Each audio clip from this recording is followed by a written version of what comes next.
Global Peace Index kita menurut sumber Institute for Economic and Peace kita turun, Pak. Kalau mau di-close up boleh, silakan. Saya bawakan ini dari rumah. Mari kita bicara data yang benar. Mari kita bicara data yang benar. Jadi Pak Ganjar, saya sudah buat rencana, tetapi yang menentukan termasuk Menteri Keuangan. Jadi banyak yang kita ajukan tidak disetujui oleh Menteri Keuangan. Orang yang nggak bisa baca data mudah sekali diprovokasi. Kasih sedikit, dikilik-kilik, emosi. Mengilik emosi itu gampang banget. Entah karena sentimen suku, agama, ras, nasionalisme, ketidakadilan. Itu very easy to provoke. Dan once Anda masuk di dalam perangkap emosi, ya sama seperti kehidupan sehari-hari. Kalau Anda tiap hari emosi terus, orang juga ngelihat kalian udah ogah gitu. Ini manusia kayaknya labil banget sih, gitu. Nggak reliable. Aku nggak bisa diajak ngomong, kayaknya nggak bisa. Kan kayak gitu. Kalau satu orang aja udah bikin sakit perut, apalagi seluruh negara dibikin emosi.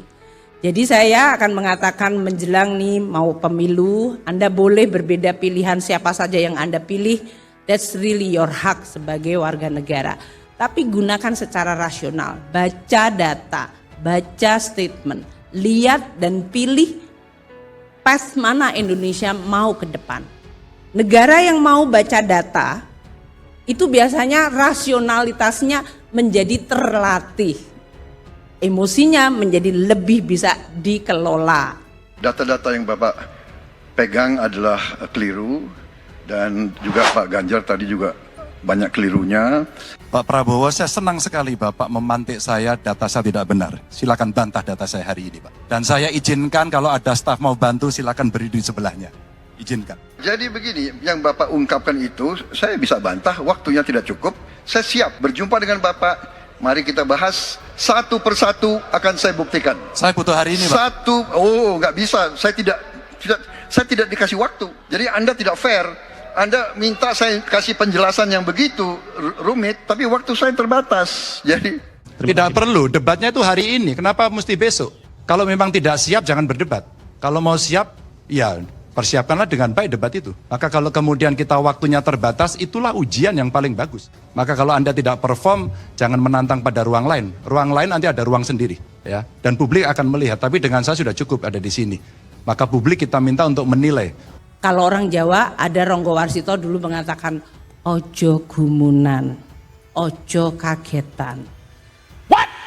Indonesia tanah air beta, pusaka abadi nan jaya.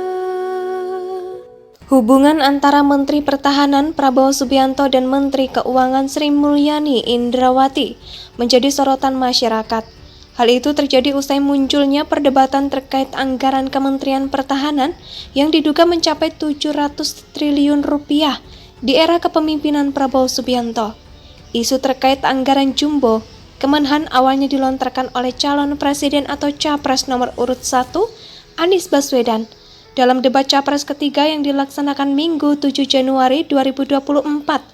Anies menuding bahwa anggaran Kementerian Pertahanan atau Kemenhan senilai 700 triliun rupiah digunakan untuk membeli alutsista bekas. Anies mengatakan bahwa pembelian alutsista dengan anggaran Kemenhan 700 triliun rupiah itu dilakukan ketika separuh tentara tidak memiliki rumah dinas. Rp 700 triliun anggaran Kementerian Pertahanan tidak bisa mempertahankan itu. Justru digunakan untuk membeli alat-alat alutsista yang bekas. Di saat lebih dari separuh tentara kita tidak memiliki rumah dinas, ujar Anies. Berdasarkan catatan bisnis laporan keuangan pemerintah pusat atau LKPP dan dokumen anggaran pendapatan dan belanja negara atau APBN, realisasi dana yang Menko Sri Mulyani Indrawati berikan untuk Kementerian Prabowo pada 2019 tercatat senilai 112,88 triliun rupiah. Sementara pada 2020, Sri Mulyani mengeluarkan anggaran senilai 136,87 triliun rupiah untuk Kemenhan Jumlah ini naik 23,99 triliun rupiah dari realisasi 2019. Kemudian pada 2021, Prabowo menerima DIPA untuk belanja pegawai, modal, dan barang dengan total anggaran 125,87 triliun rupiah, turun 11 triliun rupiah dari 2020. Selanjutnya, pada 2022, anggaran untuk Kemenhan merupakan yang terbesar sejak 2019, yakni mencapai 150,43 triliun rupiah.